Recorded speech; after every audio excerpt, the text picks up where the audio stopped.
ઓમ શ્રી ગણેશાય નમઃ. જય શ્રી કૃષ્ણ મિત્રો.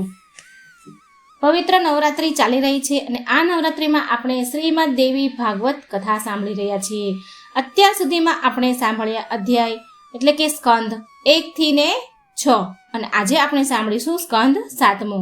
તો મિત્રો પૂરા ધ્યાનથી મનથી આ દેવી ભાગવત સાંભળજો, બીજાને પણ સંભળાવજો, જેથી આપણને પુણ્ય ફળ મળે, માના આશીર્વાદ પ્રદાન થાય. પૂરા શ્રદ્ધા ભક્તિ ભાવથી સાંભળો. યા દેવી સર્વભૂતેષુ માનવ દુર્ગા રૂપેણ સંસ્થિતા નમસ્તશ્યે નમસ્તશ્યે નમસ્તશ્યે નમો નમઃ. જય મા ભવાની, જય મા અંબે. સ્કંદ 7મો. વ્યાસજીને જન્મેજયે સૃષ્ટિ વિશે પ્રશ્ન કર્યો.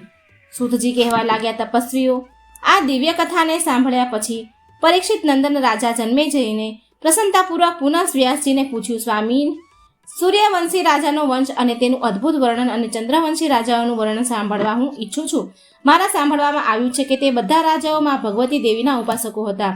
વ્યાસજી કહે છે, યુગરાજ, સૂર્યવંશ, ચંદ્રવંશ તેમજ અન્ય વંશોની કથાઓથી સંબંધ રાખનારી કથાઓનું હું વર્ણન કરું છું, તે તમે સાંભળો.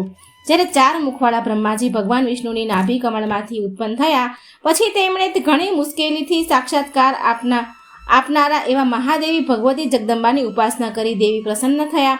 બ્રહ્માજીને વરદાન આપ્યું અને તેથી તેઓ સૃષ્ટિ રચનાનું કાર્ય સંપન્ન કરવાને માટે સમર્થ બન્યા. પરંતુ સૃષ્ટિનો વિસ્તાર કરવો તે તેમની શક્તિ બહારની વાત હતી. આથી તેમણે 7 માનસપુત્રો ઉત્પન્ન કર્યા. મરીચી, અંગીરા, અત્રિ, વશિષ્ઠ, પુલગ, કતુ અને પુલત્સ્ય. આ તેમના પુત્રોના નામો પ્રસિદ્ધ થયા. બ્રહ્માજીના ક્રોધથી રુદ્રનું અને ગોદથી નારદજીનું પ્રાગટ્ય થયું. અંગૂઠેથી દક્ષ પ્રજાપતિ તથા એવા જ સનકાદિક માનસ પુત્રો થયા અને બધા હાથમાં અંગૂઠામાંથી દક્ષની સુંદર અંગોવાળી પત્ની પ્રગટ થઈ. તેનું નામ વૈરણી હતું અને અસિક્રી પણ હતું, કહે છે. વ્યાસજી કહે છે, સ્વયંભૂ બ્રહ્માજીને દક્ષ પ્રજાપતિને સૃષ્ટિ નિર્માણ કરવા માટે સર્વપ્રથમ આજ્ઞા કરી. દક્ષ પ્રજાપતિએ વૈરણી થકી 5000 અત્યંત પરાક્રમી એવા પુત્રો ઉત્પન્ન કર્યા. ત્યારે તે પુત્રોને દેવર્ષિ નારદે સમજાવીને પૃથ્વીની લંબાઈ પહોળાઈ જાણવા માટે મોકલી આપ્યા. ત્યારે દક્ષ પ્રજાપતિને ઘણું દુઃખ થયું અને તેમણે પ્રજાની ઉત્પત્તિ માટે ફરીથી બીજા ઘણાએ પુત્રો ઉત્પન્ન કર્યા. તે પુત્રોને પણ નારદજીએ સમજાવી મોકલી દીધા. ત્યારે દક્ષ ક્રોધે ભરાયા અને નારદજીને શ્રાપ આપ્યો કે, હે નારદ, જેમ તમે મારા પુત્રોને નસડ્યા છે તેમ તમારો પણ નાશ થશે. આવા પાપ કર્મથી તમારા પણ ગર્ભમાં તમારે રહેવું પડશે. દક્ષના શ્રાપથી નારદ વૈરણીના ગર્ભથી પ્રગટ થયા. પછી દક્ષે પોતાની પત્ની વૈરણીના ગર્ભ થકી 60 કન્યાઓ ઉત્પન્ન કરી. તેમાંની 13 કન્યાઓ કશ્યપજી સાથે વિવાહ કર્યા. 10 ધર્મને, 27 ચંદ્રને, ભૃગુને 2, ચરિષ્ઠને તથા કુશ્વાસની પત્ની થઈ. 2 કન્યા અંગીરાને આપી. આ બધી કન્યાઓના પુત્ર પૌત્રો આ દેવ અને દાનવો છે. હે બ્રાહ્મણ, માનસ પુત્રોમાં સર્વપ્રથમ મરીચીના પુત્ર કશ્યપજી. દક્ષની 13 પુત્રીઓ આ કશ્યપજીની પત્નીઓ થઈ. તેમનાથી દેવ, દાનવો, યક્ષો, સર્વો, પશુ, પક્ષી ઉત્પન્ન થયા. એટલે કશ્યપની સૃષ્ટિ કહેવાય. દેવોમાં શ્રેષ્ઠ અને સૂર્યને વિવસ્ન નામથી પણ ઓળખાય છે. તેમના પુત્ર વૈવત્સ મનુને જગતનું શાસન સોંપાયું. આ વૈવત્સ મનુથી સૂર્યવંશ વૃદ્ધિ કરવાવાળા ઈક્ષ્વાકુ તેમજ બીજા નવા પુત્રો થયા. તે બધા પુત્રો મનુપુત્રો કહેવાયા. એમાં જે સૌથી મોટા ઈક્ષ્વાકુ હતા તેમને 100 પુત્ર થયા. સર્યાતીના પુત્ર આનર્થ થયા. સર્યાતીને સુકન્યા નામની સુંદર પુત્રી હતી. તે સુકન્યાના વિવાહ નેત્રહીન ચ્યવન મુનિ સાથે કર્યા હતા. જન્મેજયે રાજાને વ્યાસજીને પૂછ્યું, બ્રાહ્મણ, બ્રહ્મવન મુનિ નેત્રહીન હોવા છતાં તેમની સાથે તેમની કન્યાનું લગ્ન કેમ કર્યું? વ્યાસજી કહે છે, એક પવિત્ર એવા સ્થાને જ્યારે ચ્યવન ઋષિ તપ કરતા હતા તે સમયે તેમણે જળનો ત્યાગ કર્યો અને ભગવતી મહાદેવી જગદંબાનું ધ્યાન તપ કરવા લાગ્યા. અને ઘણો સમય થતાં તેના શરીરે વેલા વીંટળાઈ વળ્યા અને ઉદયએ તેમના શરીરે ચઢી રાફડો બનાવ્યો હતો.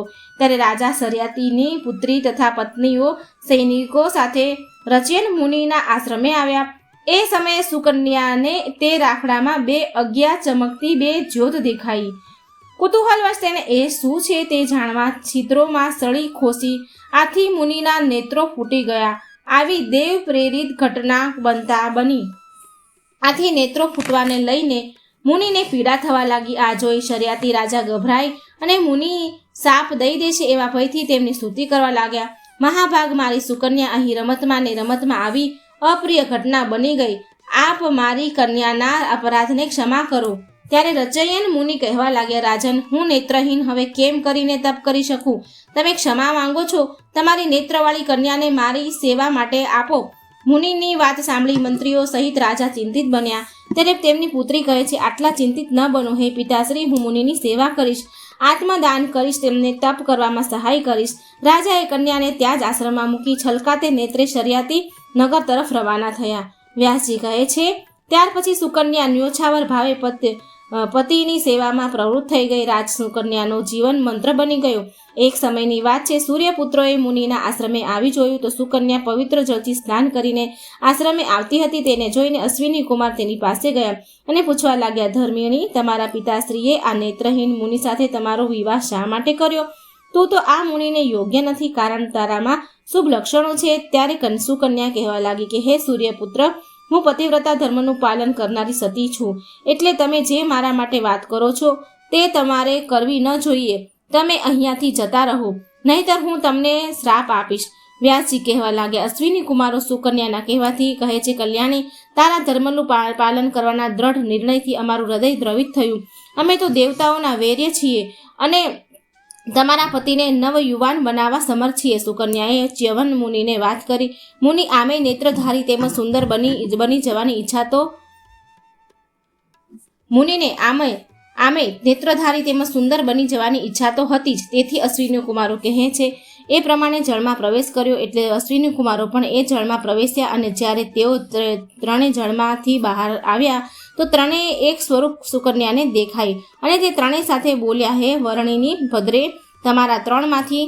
અમારા ત્રણમાંથી તમે જેને ઈચ્છો તેને તમારો પતિ બનાવો. ત્રણેયને એક સમાન જોઈ સુકન્યા ગભરાઈ અસમંજસમાં પડી ગઈ. વિચારવા લાગી કે મારા પતિ કોણ હશે આ ત્રણમાં? પરંતુ તરત જ સુકન્યાએ જગદંબા ભગવતીને પ્રાર્થના કરી ધ્યાન કરવા લાગી. વ્યાસજી કહેવા લાગ્યા, આમ સુકન્યાએ દેવીની પ્રાર્થના સ્તુતિ કરી ત્યારે દેવીએ તેના ઉપર કૃપા કરી તેના હૃદયમાં સુખ ઉત્પન્ન થાય તેવું જ્ઞાન આપ્યું અને દેવી પ્રતાપે સુકન્યા પોતાના પતિને ઓળખી ગયાથી અશ્વિની કુમાર પ્રસન્ન થયા.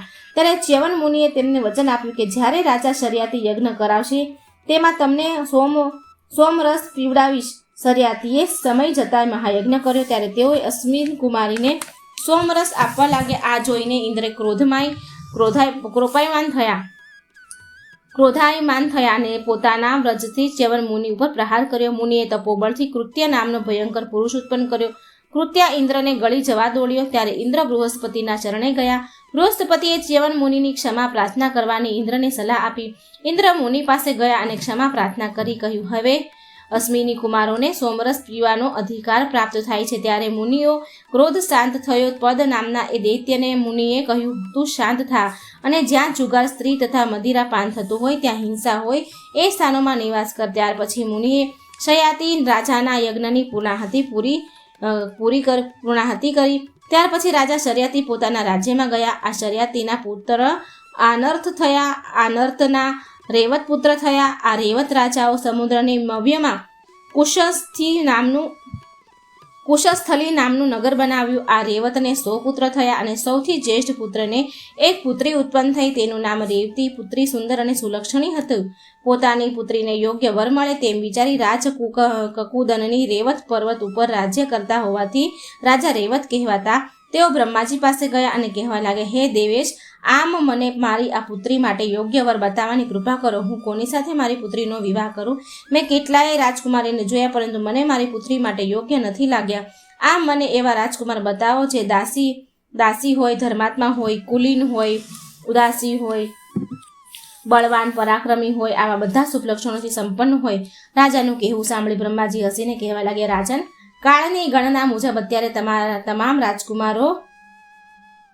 રાજકુમારો પામ્યા છે. તે વચ્ચેનો લાંબો કાળ વ્યતીત થઈ ગયેલો છે અને ત્યાં તે નગરી પણ નથી. ત્યાં હવે મથુરા નામની નગરી છે. ત્યાં રાજાનું નામ ઉગ્રસેન છે. યથાતિ કુળમાં મથુરા નામની નગરી છે. યથાતિ કુળમાં તેમનો જન્મ થયો છે. તેમને એક કંસ નામક પુત્ર થયો અને તે દૈત્ય રૂપે થયો છે. તેને ઉગ્રસેનને કારાગરમાં નાખી પોતે રાજા બની બેઠો છે. પૃથ્વીની વિનંતીથી તેઓ ભાર ઉતારવા માટે ભગવાન શ્રીકૃષ્ણ અવતરી થયા. આ શ્રીકૃષ્ણ થકી દુરાચારી અભિમાનમાં રાચનારા કંસનો વધ થયો. ત્યાર પછી ફરીથી ઉગ્રસેને પુનઃ રાજા બન્યા અને શ્રીકૃષ્ણ મથુરા છોડી અત્યારે પોતાના ભાઈ ભાંડુ સાથે દ્વારકામાં વસવાટ કરે છે. તેમના મોટા ભાઈ બલરામજી, જે શેષ નારાયણનો અવતાર છે, તે અત્યારે તમારી પુત્રી રેવતી માટે યોગ્ય છે. તમે વિધિ પૂર્વક બલભદ્રની સાથે તેમના વિવાહ કરો.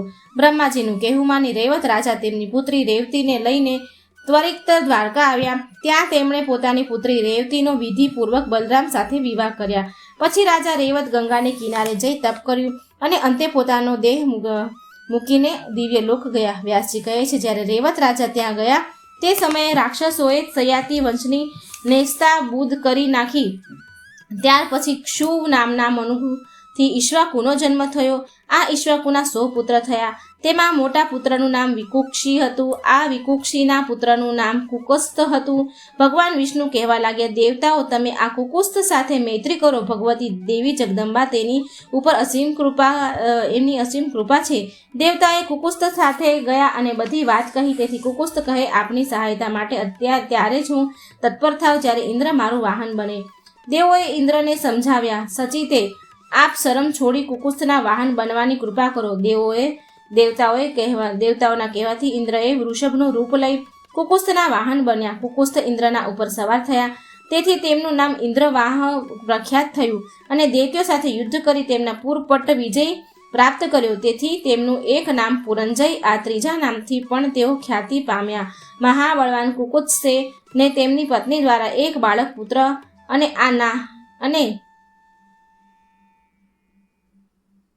એક બળવાન પુત્ર અને નામે થયો. આ એમના પુત્ર પૃથુ થયા.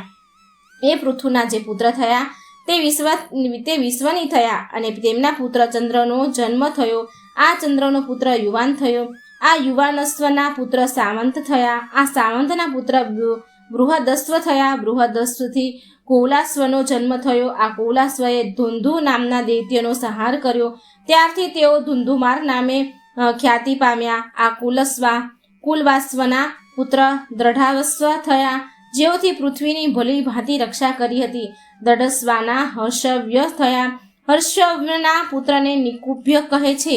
નિકુંભના પુત્ર બહુર્ણાસ્વ અને એમના પુત્ર કુશાસ્વ થયા. તેમનાથી બળવાન પુત્ર પ્રસેનજીત થયા. આ પ્રસેનજીતના પરાક્રમી પુત્ર યૌવાનાસ્વ નામથી પ્રસિદ્ધ છે અને આ યૌવાનાસ્વથી મહાન રાજા માંધાતા ઉત્પન્ન થયા. તેઓ તેમની માતાના ગર્ભ થકી પિતાના પેટમાંથી જન્મ્યા હતા. રાજા જન્મે પૂછ્યું, મહાભાગ, કલ્પનામાં પણ વિશ્વાસ ન થાય તેવી વાત આપે કહી કે રાજા માંધાતાનો જન્મ તેમના પિતાથી થયો. વ્યાસજી કહે છે, રાજન, રાજા યૌવનવસ્વને 100 રાણી હતી, તેમ છતાં તેમને કોઈ પુત્ર ન હતો. તેથી બ્રાહ્મણોએ રાજા પાસે યજ્ઞ કરાવ્યો, જેના મુખ્ય દેવ ઇન્દ્ર હતા. યજ્ઞ વિધિ પ્રમાણે રાજા પાસે એક જળ ભરેલો કળશ મુકાવી તે કળશને અભિમંત્રિત કરી મૂક્યો. રાત્રિના સમયે ખૂબ જ તરસ લાગવાથી યૌવાનસ્વ રાજા યજ્ઞશાળામાં ગયા અને પેલા મંત્રિત કળશમાંનું પાણી રાણીઓ માટે હતું તે પોતે પી ગયા અને મંત્રના પ્રભાવે તેમને ગર્ભ રહ્યો. ગર્ભધારણનો સમય પૂર્ણ થતાં રાજાનું પેટ ચીરીને પુત્ર બહાર કાઢ્યો. એમ માંધાતાની ઉત્પત્તિ થઈ. સત્યવ્રતનું ત્રિશંકુ નામ થવાનું કારણ અને તેની શ્રાપ મુક્તિ. વ્યાસજી કહે છે, રાજન, મહારાજા માંધાતા સત્યનિષ્ઠ ચક્રવર્તી નરેશ થયા અને આખે ભૂમંડળ ઉપર તેમની વિજય પતાકા લહેરવા લાગી. આ માંધાતાને વિંદુમતી નામની 2 પત્ની હતી. તેને 2 પુત્ર થયા. એકનું નામ પુરુકુત્સ અને બીજાનું નામ કુસુકુંદ હતું. પુરુકુત્સના પુત્ર ચરણ્ય થયા. ચરણ્યના બૃહદશ થયા. બૃહસ્વના પુત્ર દુર્ધસ્વ થયા અને હર્ષવસના ત્રિધન્વા અને ત્રિધન્વાના પુત્ર ચરણ્ય થયા. આ ચરણ ગુણના પુત્ર સત્યવ્રત નામથી ખ્યાતિ પામ્યા. આ સત્યવ્રત સ્વેચ્છાચારી, મૂર્ખ, કામી અને ખૂબ જ લોભી હતો. તેના એક અપરાધને કારણે તેના પિતાએ તેને ઘરમાંથી કાઢી મૂક્યો હતો અને તેને વશિષ્ઠજીનો અપરાધ કર્યો. તેથી મુનિએ તેને શાપ આપ્યો કે તું સમગ્ર ભૂમંડળમાં ત્રિશંકુ નામથી ઓળખાઈશ, તું પિચાસ બની જા. હે રાજન, આમ વશિષ્ઠજીએ શ્રાપ આપ્યાથી સત્યવ્રતે કઠોર તપ કર્યું. પરમ કલ્યાણ રૂપિણી પ્રકૃતિમય ભગવતી જગદંબાનું ધ્યાન તપ કરતા કરતા મંત્ર જાપ કરવા લાગ્યો. શાપને કારણે સત્યવ્રતમાં તમામ પિચાચિક ગુણો આવી ગયા. વ્યાસજી કહે છે, એક સમયની વાત છે. સત્યવ્રત નવાક્ષર મંત્રનો જાપ પૂર્ણ કરી હવન કરવાની ઈચ્છાથી બ્રાહ્મણો પાસે જઈ પોતાની ઈચ્છા પ્રગટ કરી. ત્યારે બ્રાહ્મણો કહે છે, તમારા ગુરુદેવ તમને શ્રાપ આપ્યો છે અને અત્યારે તમારામાં પૂર્ણપણે પિચાસિક આવી ગયું છે, પિચાસના ગુણો છે, માટે તમારો વેદોમાં અધિકાર નથી રહ્યો. એટલા કારણે તમે યજ્ઞ નથી કરી શકતા, કારણ કે પૈસાચિકતા હોવાથી પ્રાણી જગતમાં સંપૂર્ણપણે નિત્ય ગણાય છે. બ્રાહ્મણોની વાત સાંભળી સત્યવ્રતને અત્યંત દુઃખ થયું. વિચારવા લાગ્યો, મારા જીવનને ધિક્કાર છે. હવે વનમાં રહીને મારે શું કરવું? પિતાજીએ મને ઘરમાંથી કાઢી મૂક્યો. ગુરુદેવ મને શ્રાપ આપ્યો. રાજ્ય ઉપર મારો કોઈ અધિકાર નથી. આમ વિચારી સત્યવ્રત જંગલમાંથી લાકડા ભેગા કરી ચિતા બનાવી સળગાવી અને પોતે તેમાં કૂદવા માટે તૈયાર થયા. ભગવતીનું સ્મરણ કરી તે જ્યાં ચિતામાં પડવા જાય છે ત્યાં જ ભગવતી અંબા આકાશમાં પ્રગટ થઈ ધીર ગંભીર વાણીથી કહેવા લાગે, સત્યવ્રત શાંત થઈ જાઓ. તારા પિતા અને રાજ્ય સોંપી વનમાં ચાલ્યા જવાના છે. એટલા માટે રાજાને ખેદ ન કરો. આજથી ત્રીજે દિવસે તમારા પિતા મુનિગણો સાથે તમને લેવા આવશે અને મારાથી વશીભૂત રાજા તમારો રાજા અભિષેક કરશે અને બ્રહ્મલોકમાં જશે. આમ દેવી પ્રેરિત રાજાને ત્રિશંકુને રાજ્ય સોંપ્યું અને પોતે તપસ્યા કરવા ચાલી ગયા. ગંગા કિનારે ઘોર તપ કર્યું અને રાજા ચારણનું પોતાનું આયુષ્ય પૂર્ણ થતાં સ્વર્ગ ગયા. રાજા જન્મેજયે પૂછ્યું, પ્રભુ, સત્યવ્રત શાપથી પિચાસ થયા, તો તેનો ઉદ્ધાર કઈ રીતે થયો? કયા કારણથી વશિષ્ઠજીએ તેને શાપ મુક્ત કર્યો? વ્યાસજી કહે છે, રાજન, સત્યવ્રતે ભગવતી અંબિકાની આરાધના કરી. દેવીએ કૃપા કરી અને દેવી પ્રેરિત વશિષ્ઠજીએ તેને શાપ મુક્ત કર્યો. રાજા ત્રિશંકુના પુત્ર હરિશ્ચંદ્ર થયા. એટલે ત્રિશંકુને ઈચ્છા થઈ કે પુત્ર હરિશ્ચંદ્રને યુવરાજ બનાવી સદૈવ સ્વર્ગનું સુખ ભોગવવું. એટલે તેઓ વશિષ્ઠજી પાસે જઈ કહેવા લાગ્યા, ગુરુદેવ, તમે એવો યજ્ઞ કરાવો તેને દેવો માટે પણ મુશ્કેલ હોય. આથી મને સ્વર્ગની પ્રાપ્તિ થાય. વશિષ્ઠજી કહે છે, મનુષ્યને સદૈવ સ્વર્ગ પ્રાપ્તિ ન થઈ શકે. એટલે તમારું શરીર શાંત થાય પછી જ તમે સ્વર્ગ જઈ શકશો. ત્રિશંકુ મુનિનું કહેવું સાંભળી દુઃખી થઈ ગયા અને કહે છે, મુનિ, તમે અભિમાનવશ મારો યજ્ઞ નહીં કરાવો તો હું બીજા પુરોહિતને બોલાવી તેની પાસે યજ્ઞ કરાવીશ. ત્રિશંકુનું આવું કહેતા સાંભળતા જ વશિષ્ઠજીને ક્રોધ ભરાયો અને શ્રાપ આપી બેઠા, રાજન, તો અત્યારે ચંડાળ થઈ જા. ત્યાર ફરી પાછા ત્રિશંકુ જંગલમાં ચાલ્યા ગયા અને ભગવતી જગદંબાનું સ્મરણ કર્યું તથા સંતોની સેવા કરવા લાગ્યા. આ જ્યારે હરિશ્ચંદ્રએ જાણ્યું ત્યારે તે અત્યંત દુઃખી થઈ ગયા અને મંત્રીઓ દ્વારા તેમને તેડી લાવવા મોકલ્યા. પરંતુ ત્રિશંકુએ કહ્યું, તમે હરિશ્ચંદ્રના રાજ્ય અભિષેક કરી અયોધ્યાની ગાદીએ બેસાડો. અને મંત્રીઓ હરિશ્ચંદ્રને અયોધ્યાના રાજા નિયુક્ત કર્યા. વિશ્વામિત્રની કૃપાથી ત્રિશંકુ દિવ્ય દેહ પામ્યો. રાજન, પોતાના પિતા ત્રિશંકુ શ્રાપગ્રસ્ત થઈ ચંડાળ બની ગયા. તેથી ત્રિશંકુના પુત્ર હરિશ્ચંદ્ર ખૂબ જ દુઃખી થઈ ગયા. ત્રિશંકુના પિશાચ થવાથી રાજા હરિશ્ચંદ્ર પણ પિતાની આવી દયનીય દશા ઉપર મનમાં વિચાર કરવા લાગ્યા હતા. વ્યાસજી કહેવા લાગ્યા, રાજન, હરિશ્ચંદ્રને રાજ્ય ગાદી સોંપી ત્રિશંકુ અતિ પ્રસન્ન થઈ ગયા અને સમય વ્યતીત કરવા લાગ્યા. આમ થોડા સમય વીત્યો ત્યારે વિશ્વામિત્રજી તપસ્યા કરે છે પોતાના સ્થાને આવ્યા અને તેમણે જોયું કે પરિવાર, પત્ની, પુત્રો સુખી છે. ત્યારે તેમને ખૂબ જ આનંદ થયો. પતિનું સ્વાગત કરવા વિશ્વામિત્રની પત્ની જ્યારે તેમની સામે આવ્યા ત્યારે મુનિએ પૂછ્યું, સુલોચના, આવો ઘોર દુકાળમાં તમે આવો દુઃખદાયી સમય કેવી રીતે વિતાવ્યો? ત્યારે તેમની પત્ની બોલ્યા, મુનિવર, આપના ગયા પછી ભયંકર દુષ્કાળ પડ્યો, પરંતુ એવા દુઃખદાયી સમયે રાજશ્રી સત્યવ્રતે મારા પુત્રોનું ભલી ભાંતિ ભરણ પોષણ કર્યું. હે કૌશિક, મારા કારણે જ વશિષ્ઠજીએ ક્રોધ કરી તેમને ત્રિશંકુ થઈ જવાનો શ્રાપ આપ્યો અને સત્યવ્રત ચંડાળ થઈ ગયા. એટલે આપ હવે તપસ્યા કરીને આવ્યા છો તો તમારા તપોબળે અથવા બળે કરીને ગમે તે કરીને તમારે કોઈ પણ ઉપાય રાજાની રક્ષા કરવી જોઈએ અને એ આપનું પરમ કર્તવ્ય છે. વિશ્વામિત્રજી પોતાની પત્નીની વાત સાંભળી ત્રિશંકુ ઉપર ઘણા પ્રસન્ન થયા અને વિશ્વામિત્રજી પોતાની ભાર્યાને કહેવા લાગ્યા, હે કમલલોચની, જેણે દુકાળમાં તમારી આવી મદદ કરી ઉપકાર કર્યા એવા એ નરેશને હું શાપથી અવશ્ય મુક્ત કરીશ. રાજન, મુનિવર કૌશિક પરમાર્થના તત્વને સારી રીતે જાણતા હતા. તેને તુરત જ ત્રિશંકુ જ્યાંને દિન ભાવે બેઠા હતા ત્યાં જઈ વિશ્વામિત્રજી કહેવા લાગ્યા, રાજન, તમે દુકાળમાં મારી પત્ની પુત્રોનું ભરણ પોષણ કર્યું. તમારે મારા લીધે વશિષ્ઠજીએ તમને શ્રાપ આપ્યો, પરંતુ હું તમને શ્રાપ મુક્ત કરીશ. આમ કહીને મુનિ હથેળીમાં જળની અંજલિ ભરી ગાયત્રી મંત્ર જાપનો પુણ્યનો સંકલ્પ કરી ત્રિશંકુ ઉપર જળ છાટ્યું અને ત્રિશંકુ કહેવા લાગ્યા, રાજન, તમે હવે તમારી ઈચ્છાથી સ્વર્ગ જઈ શકો છો. અને મુનિના પુણ્ય ભાવે ત્રિશંકુ તરત જ સ્વર્ગ તરફ જવા ઉડ્યા. તે સમયે તેમનું ચંડાળ રૂપ જોઈ ઇન્દ્ર તેમને સ્વર્ગમાં આવતા રોકી કહેવા લાગ્યા, અરે ચંડાળ, તું દેવોના સ્વર્ગમાં ક્યાં આવવા લાગ્યો? જા, પાછો પૃથ્વીલોકમાં ચાલ્યો જા. અને ત્રિશંકુ ઇન્દ્રના બોલે નીચે પડવા લાગ્યો. ત્યારે તેઓ આર્તનાદ કરતા બૂમો પાડવા લાગ્યા. ત્યારે પોતાના તપોબળે વિશ્વામિત્રએ ત્રિશંકુને અર્ધ માર્ગે જ રોકી લીધા અને કહ્યું, ઇન્દ્રની આવી હરકત હું તમારા માટે બીજા સ્વર્ગની રચના કરીશ. આમ કહી મુનિએ હાથમાં જળાંજલિ લઈ આચમન કર્યું. ઇન્દ્રને ખબર પડતા જ તે મુનિ પાસે આવ્યો અને કહેવા લાગ્યું, મુનિવર, આપ નવા સ્વર્ગની રચના ન કરો, આપ આજ્ઞા કરો. આપના માટે આપનું કર્યું કાર્ય મારે સિદ્ધ કરવાનું છે. વિશ્વામિત્રજી કહે છે, ઇન્દ્ર, ત્રિશંકુને તમે સ્વર્ગમાંથી નીચે ધરતી ઉપર આવવાનો આદેશ કર્યો, તે નીચે આવે છે, માટે કરીને તમે પ્રેમથી તેને સ્વર્ગમાં લઈ જાઓ. વિશ્વામિત્રનું કહેવું સાંભળી ઇન્દ્રએ તે જ સમયે ત્રિશંકુને દિવ્ય દેહધારી બનાવી વિમાનમાં બેસાડી પોતે જાતે તેને સ્વર્ગમાં લઈ ગયા. ઇન્દ્રની ઈચ્છાથી વિશ્વામિત્ર દ્વારા રાજા હરિશ્ચંદ્રની કસોટી. વિશ્વામિત્રજીની કૃપા વડે રાજા ત્રિશંકુ સ્વર્ગ ગયા ત્યારે તેમના પુત્ર હરિશ્ચંદ્રને રાજ્ય ગાદી સોંપી. રાજાને ખબર પડી કે પિતાજી સ્વર્ગ ગયા, આથી ઘણી ખુશી થઈ તેને. આ રાજા હરિશ્ચંદ્ર ધર્મપ્રેમી, પ્રજાવત્સલ અને સત્યભાષી હતા.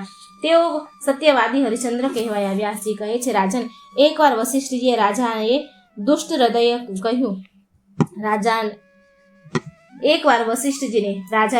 હૃદય કહ્યું મુનિવર, સંતાન ન હોવાને કારણે હું અત્યંત દુઃખી છું. આપ કૃપા કરી મને સંતાન પ્રાપ્ત થાય એવો ઉપાય બતાવો. વશિષ્ઠજીએ હરિશ્ચંદ્ર રાજાની વાત સાંભળી કહ્યું, રાજન, તમે વરુણદેવના ઉપાસના કરો. વરુણદેવ જેવા દેવ તરત જ વરદાન આપવા પુત્ર પ્રાપ્ત કરવાનું જલ્દી તૈયાર નથી થતા, માટે કરીને તમે વરુણદેવની આરાધના કરો. મનુષ્યએ પ્રારબ્ધ અને પુરુષાર્થ બંને વડે કર્મ ધર્મ કરવા જોઈએ અને પ્રગતિ અને પુરુષાર્થ બંને વડે ધર્મ કર્મ કરવા જોઈએ અને પ્રગતિ કરવાથી જ તેનું કાર્ય સિદ્ધ થાય છે, એમાં કોઈ સંદેહ નથી. વશિષ્ઠજીની વાત સાંભળી રાજાએ વરુણદેવનું તપ કર્યું. તેથી વરુણદેવ પ્રસન્ન થયા અને વરદાન માંગવા કહ્યું. ત્યારે રાજા હરિશ્ચંદ્ર કહે છે, માટે મારે કોઈ સંતાન નથી.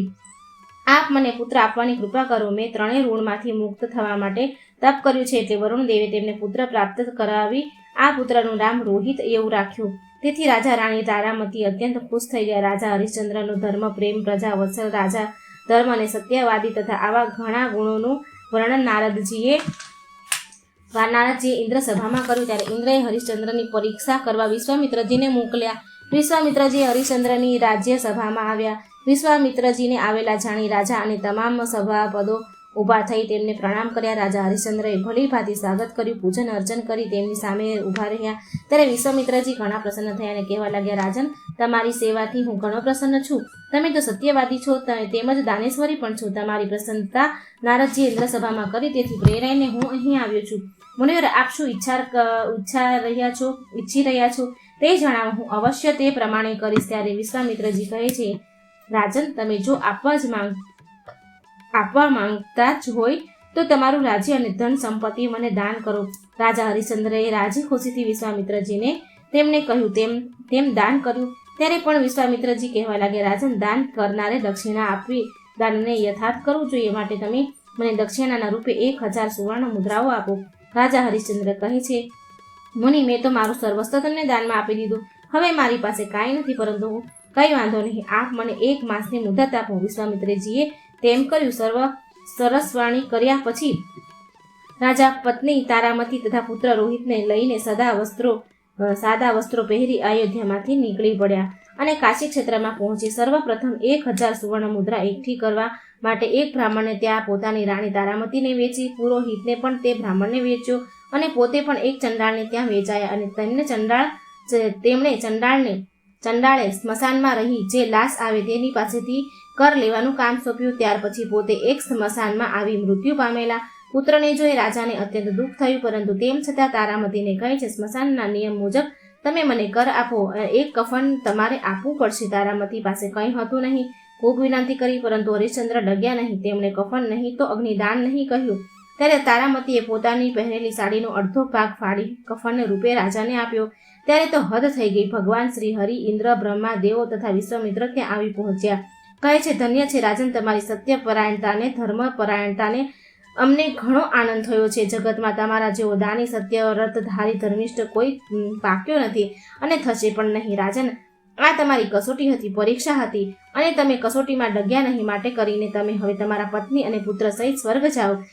એમ કહી મૃત રોહિત ઉપર કૃપા દ્રષ્ટિ કરી રોહિત જીવિત થયા. રાજા અને રાણી બંને પુત્રને જીવિત થતા ખુશ થયા. ત્યારે હરિશ્ચંદ્ર કહે છે, ભગવાન, હું સ્વર્ગ કેમ કરીને જાઉં? મારા સ્વામી જ્યાં સુધી મને રજા આપે નહીં ત્યાં સુધી મારાથી જવાય નહીં. એટલે તરત જ ચંડાળ રૂપે રહેલા ધર્મરાજા કહે છે, હું જ ચંડાળ રૂપે હતો.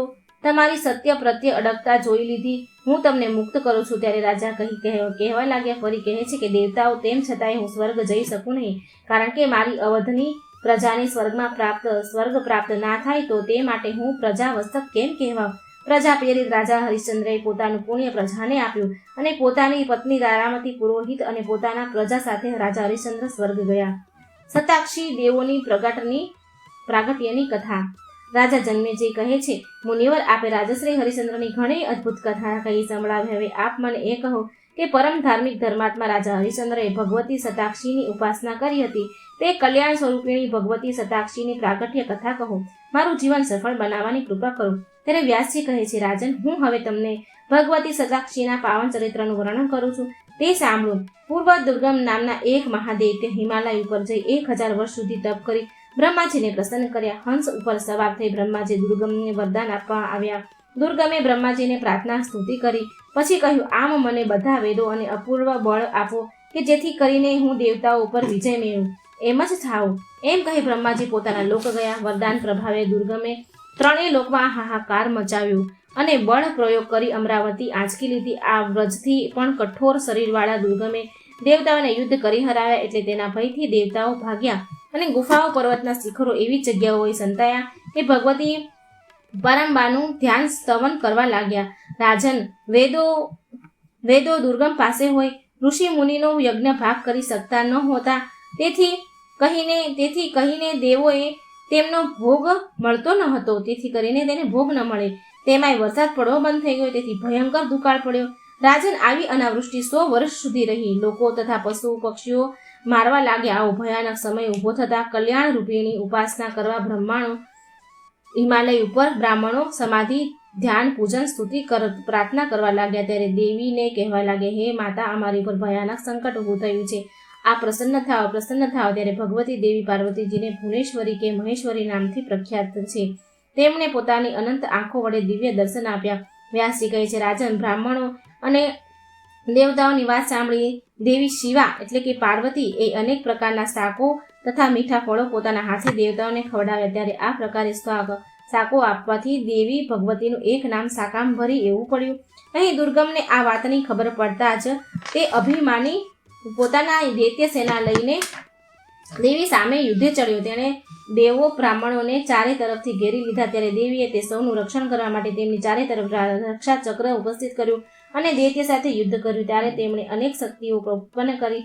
તે શક્તિમુખી માતંગી, ત્રિપુરી સુંદરી, કામાક્ષી, તોળજા, જંભીનો, મોહિની, છિન્ન મસ્તા, ગૃહા, કાળી તથા 10 સહસ્ત્ર બઠુકા વગેરે 32 શક્તિઓ, ત્યારબાદ 64 અને પછી તો અગણિત શક્તિઓ ઉત્પન્ન થઈ ગઈ. અને આ શક્તિઓ દૈત્ય પર સેના ઉપર તૂટી પડી સેનાનો સંહાર કર્યો. ત્યારે દુર્ગમ પોતે યુદ્ધ કરવા આવ્યો. માતા દુર્ગા અને દુર્ગમ વચ્ચે ભયાનક યુદ્ધ થયું.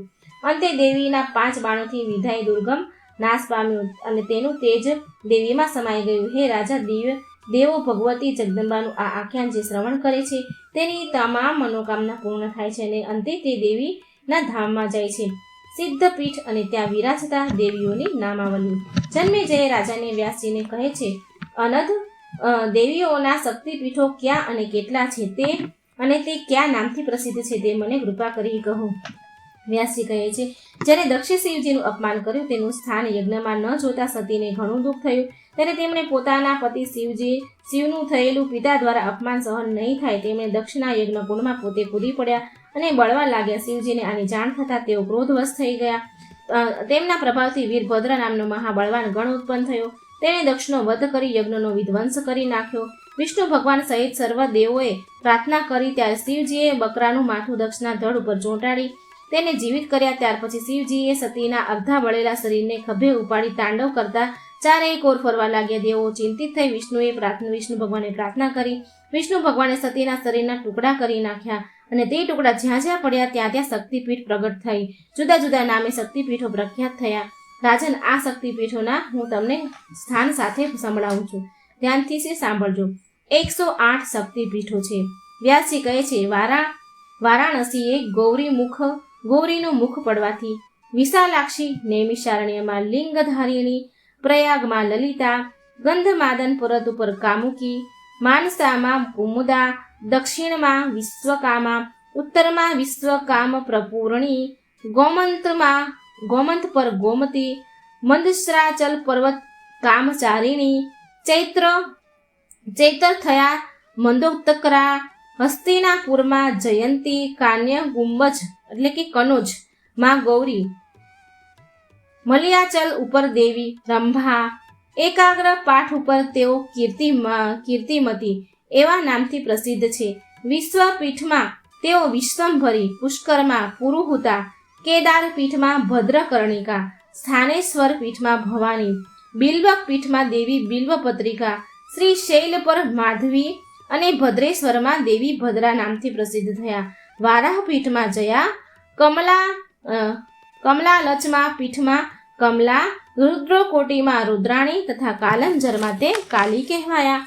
શાલિગ્રામ પીઠમાં દેવીને મહાદેવી, શિવલિંગમાં જલપ્રિયા, મહાબિંગમાં કપિલા, માકોટમાં મુક્તેશ્વરી, માયાપુરીમાં કુમારી, સંતાન પીઠમાં લલિતાંબિકા, ગયા મંગલા પુરુષોત્તમ પીઠમાં વિમલા કહેવાયા તથા સહમ્રાક્ષમાં ઉત્પાલક્ષી કહેવાયા. હિરણ્યાક્ષમાં મયોયતલા તથા વિશાખામાં અમોધાંક્ષી, પુંડવર્ધન પીઠમાં પડેલા.